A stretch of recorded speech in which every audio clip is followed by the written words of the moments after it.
क्षेत्र के लिए बड़ा ही ऐतिहासिक क्षण है। पूज्य महाराज जी ने बड़ा सुंदर मेला लगाया है। चारों तरफ क्षेत्र के सब लोग लाभ ले रहे हैं। भागवत श्रवण का, यज्ञ का, भंडारे का, प्रसादी का और कथा में संत महापुरुषों का आगमन हो रहा है। पूरे क्षेत्रवासी उस संत दर्शन का लाभ प्राप्त कर पा रहे हैं। तो बड़ा ही अद्भुत आयोजन हो रहा है। महर्षि का आशीर्वाद है सबके ऊपर, भूमिया बाबा का आशीर्वाद है और आप सब लोगों के, क्षेत्रवासियों के सहयोग से 2 दिन और शेष है, आज और कल। तो आशा है कि ये आने वाले अनेकों वर्षों तक ये सत्संग, ये उत्सव, ये कार्यक्रम इतिहास में दर्ज होगा और लोग इससे कुछ सीख पाएंगे और अपने जीवन का कल्याण कर पाएंगे। मुझे तो सचमुच दिल से बताऊं तो इतना आनंद आ रहा है कथा में भी, क्योंकि चंबल के बारे में लोग कहते जरूर, जैसे आपने कहा कि बड़ा क्षेत्र से लोग डरते हैं, तो ग्वालियर तक तो मेरा आना हुआ, लेकिन उससे आगे इस क्षेत्र में थोड़ा कम ही आना हुआ। इतने भाव से लोग सुन रहे हैं, इतनी श्रद्धा से सुन रहे हैं। महर्षि उसके साक्षी है, हजारों हजारों लोग, लाखों लोग आ रहे हैं। उसके बाद भी इतनी भरे पंडाल में बड़ी एक तृण मात्र की भी आवाज नहीं होती। सब लोग इतनी श्रद्धा से बैठ के सुनते हैं। महापुरुषों का आगमन जो हो रहा है उससे भी ये लगता है कि समय तो बदला है, समय बदला है और यहाँ संत महापुरुष आते रहते हैं। चंबल क्षेत्र में, भिंड में कथाएं होती रहती हैं और उसका परिणाम है कि सब जानते हैं कि सत्संग का क्या लाभ है। तो मेरे लिए तो बहुत ही अच्छा और सुखद अनुभव रहा। कथा मैंने आरंभ करी 7 वर्ष की आयु से। जब 7 साल की उम्र थी तब पहली भागवत कथा आरंभ करी और तब से ही ये जो भागवत संकीर्तन यात्रा है वो चल रही है। लगभग 400 के आसपास हो चुकी, 350-400 के आसपास। जिला भारत के तो लगभग सभी जिलाओं में कथा हो चुकी है और भारत से बाहर भी 35-40 देशों में कथाएं हो चुकी है। अभी अगली कथा भी इस कथा के तुरंत बाद 3 तारीख से यूरोप में है, फिर लंदन में है, ऑस्ट्रेलिया में है, यूएस में है। तो भगवान की कृपा से पूरे विश्व भर में भागवत का प्रचार। पहली कथा हुई थी अपने वृंदावन की धरती पे। एक बड़ा सुंदर सा स्थान है तपोवन, यमुना जी के किनारे। कथा में भी हमने प्रसंग बोला था। यमुना जी का किनारा है और वो बड़ा जंगल है, वहां दूर दूर तक भी गांव नहीं है। तो गुरुजी ने कथा रखी और इस भाव से रखी थी कि पहली कथा है तो शायद हो सकता है जवान लड़खड़ाए, बच्चा है, बालक है, तो भीड़ आएगी ही नहीं, क्योंकि कोई कस्बा ही नहीं है। पर ठाकुर जी कृपा से पहली कथा में 8 से 10 हजार लोग वहां आसपास के गांव से, क्षेत्रों से उपस्थित हुए। तो तपोवन नाम की जगह पे पहली कथा। देखिए, हमने संतों के सानिध्य में रह के एक ही बात सीखी है कि भगवान की प्रसन्नता तभी होती है, विप्र धेनु सुर संत लीन मनो जवदार। भगवान की प्रसन्नता के लिए ब्राह्मणों का सम्मान करो, गौ माता का सम्मान करो। तो गौ माता की सेवा का भाव हृदय में बहुत बचपन से ही था, लेकिन एक मन में चाह थी कैसे करें, क्या करें। और ब्रज में गौशालाएं पहले से बहुत है, तो मन में भाव आया कि एक ऐसा हॉस्पिटल खोलें जिससे गौशालाओं को भी मदद मिले, लावारिस गाय जो दुर्घटना से ग्रस्त है उनको भी मदद मिले। तो ये गौशाला नहीं, ये प्रॉपर एक हॉस्पिटल है जहां हर प्रकार की बीमारी, कैंसर है, अल्सर है, ट्यूमर है, सब बीमारियां जो हैं गायों की वहां पे इलाज किया जाता है। एम्बुलेंस है, डॉक्टर्स है, वीएलडीए है। तो उनके संरक्षण में ये पूरी जो सेवा है 2013 से चलती आ रही है और अब बहुत जल्द हम विश्व का, भारत का सबसे बड़ा गायों का अस्पताल 8 मंजिल का बना रहे हैं। वो माता की कृपा से बहुत जल्द, साधु संतों की कृपा से वो बनेगा और पूरे भारतवर्ष और अपने क्षेत्र की जितनी भी गाय हैं उनका हम इलाज कर पाए। देखिए, बहुत जरूरी है। जब तक मुझे लगता है 3 वर्ग है समाज के, एक है आम जनता, एक है प्रशासन और एक है सरकार। इन तीनों की अपनी अपनी जिम्मेदारियां होती हैं, लेकिन गलती हम कहाँ करते हैं? प्रजा राजा पे डाल देती है, राजा प्रशासन पे डाल देता है, प्रशासन फिर से आकर के वापस प्रजा पे डाल देती है। इसके कारण तीनों में तालमेल न होने के कारण आज गायों की ये दुर्दशा है। सरकार अपनी तरफ से, जैसे कि धीरे धीरे कुछ कुछ प्रदेशों में आज हो रहा है कि गौ माता को लेके, गौशालाओं को लेके सरकार ग्रांट देती है। कोई भी व्यक्ति हो, मुझे लगता है गौ सेवा से जब तक आर्थिक मदद हमें नहीं मिलेगी तब तक किसान भी गाय नहीं रखेगा। ये बड़ी सिंपल सी बात है, क्योंकि उसे भी धन चाहिए, पैसा चाहिए।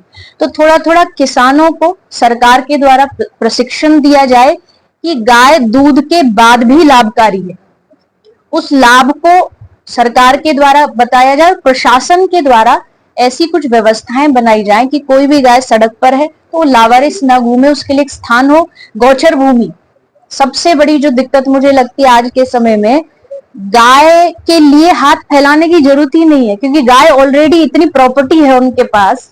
हमारे पूर्वज इतना सारा उनके लिए जायदाद छोड़ के गए थे, गौचर भूमि। लेकिन आज बड़े बड़े गद्दावर नेता या कोई अच्छे दबंग लोग उस पे कब्जा जमाए बैठे। अगर सिर्फ वो भूमि भी वापस दिला दी जाए प्रशासन के द्वारा, तो गाय अपने आप में खुद अपना चारा, अपना जीवन खुद निकाल सकती है। तो मुझे लगता है कुछ कुछ चीजें हैं जो अगर होंगी तो गौ माता की रक्षा होगी।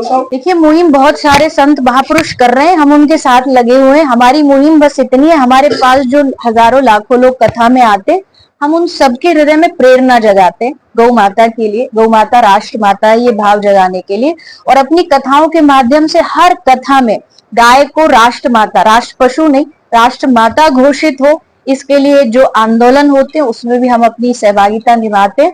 और अपने अस्पताल के माध्यम से भी समय समय पर ऐसे रैलियां निकालते हैं जहां हम गौ माता को राष्ट्रमाता घोषित करने के लिए प्रार्थना करते हैं। देखिए, डिमांड तो मुझे नहीं लगता कि कोई भी गौ सेवक जो होता है वो ना करता होगा सरकार से या प्रशासन से, लेकिन हम जानते हैं कि कितना उस पे अमल होता है वो तो सरकार ही निश्चित कर सकती है। हम लोग बस प्रार्थना कर सकते हैं, निवेदन कर सकते हैं, लोगों से थोड़ा निवेदन करा सकते हैं। आगे पूरा जो काम है वो सरकार का ही है।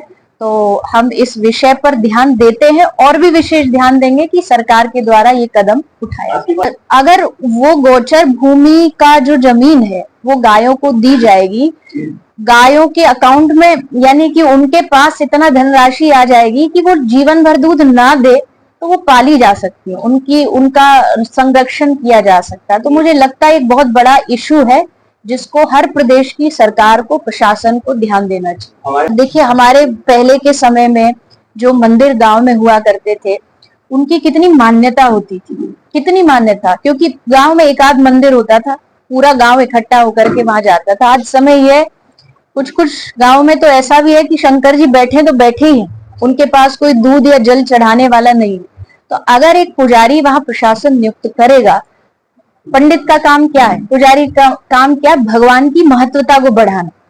संतों का काम क्या है, भगवान की महिमा को बढ़ाना। तो अगर गांव में एक ऐसा आचार्य रहता है तो स्वाभाविक है वो घर घर में भगवान की महत्वता को पहुंचाएगा और उससे गांव के मंदिर जो है वो चमकेंगे, उनकी देखभाल हो पाएगी। प्रशासन भी ध्यान रखेगा कि अगर आपने कोई पंडित जी वहां नियुक्त किए तो वो उस पर विशेष ध्यान दें।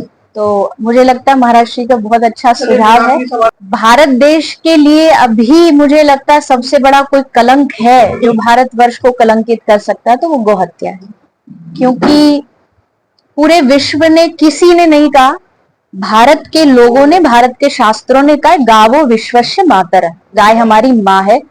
और भारत जैसे संतों के देश में अगर माँ मरेगी, गौ माता की हत्या होगी, तो इससे बड़ा ना तो कोई कलंक है। और इससे शास्त्रों में लिखा है कि प्राकृतिक आपदाएं भी आती हैं उस देश के ऊपर, उस समाज के ऊपर। तो अगर हमें अपने आप को बचाना है तो गौ माता को बचाना होगा। गाय बचेगी तो धर्म बचेगा, धर्म बचेगा तो हम बचेंगे। मैं तो एक ही निवेदन करती हूँ, गायों से अगर रिलेटेड आप पूछ रहे हैं तो हर घर एक गाय, अगर आप घर घर में एक एक गाय रखेंगे। हम जो बात की हमने अभी तक प्रशासन की, सरकार की, लेकिन अब प्रजा का क्या काम है।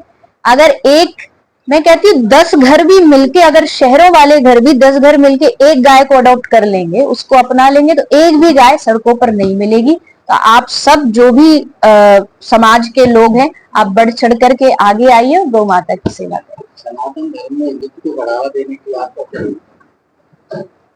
पूरा ये तामझाम सनातन धर्म के लिए ही है, यही कर रहे हैं हम कथा के माध्यम से। धर्म की सेवा, मुझे लगता है धर्म का प्रचार नहीं, क्योंकि हम कोई नहीं होते, धर्म ऑलरेडी बहुत प्रसिद्ध है, धर्म हमें पाल रहा है, हम धर्म को नहीं पाल रहे, पर हम धर्म की सेवा कर रहे हैं। भागवत जी की सेवा मतलब धर्म की सेवा। अगर आज के युवा थोड़ा बहुत पथभ्रष्ट हो रहे हैं या उनको माथे पे तिलक लगाने में संकोच हो रहा है या उनको कंठी पहनने में संकोच हो, तो कथा से हम उन्हें प्रेरणा देते हैं कि ये आपकी पहचान है। बीच में एक ऐसा पहलगांव का जो कांड हुआ, तो अब लोगों में थोड़ा एक डर भी है। स्वाभाविक है कि लोगों में डर पैदा होता है कि क्या हम धर्म को छुपा करके रखें, लेकिन हमारी व्यासपीठ संत महापुरुषों की जो वाणी है वो हमें ये याद दिलाती है कि आप जिस धर्म में पैदा हुए हैं उस धर्म के लिए महापुरुषों ने प्राण त्यागे, प्राणों का बलिदान दिया है। तो आप बिल्कुल भी किसी भी एक ऐसे दुर्घटना से डरे नहीं, बल्कि अपने आप को खूब खुल करके दिखाएं कि आप सनातनी हैं, आप हिंदू धर्म से जुड़े हुए हैं और इसमें किसी बात का कोई संकोच नहीं।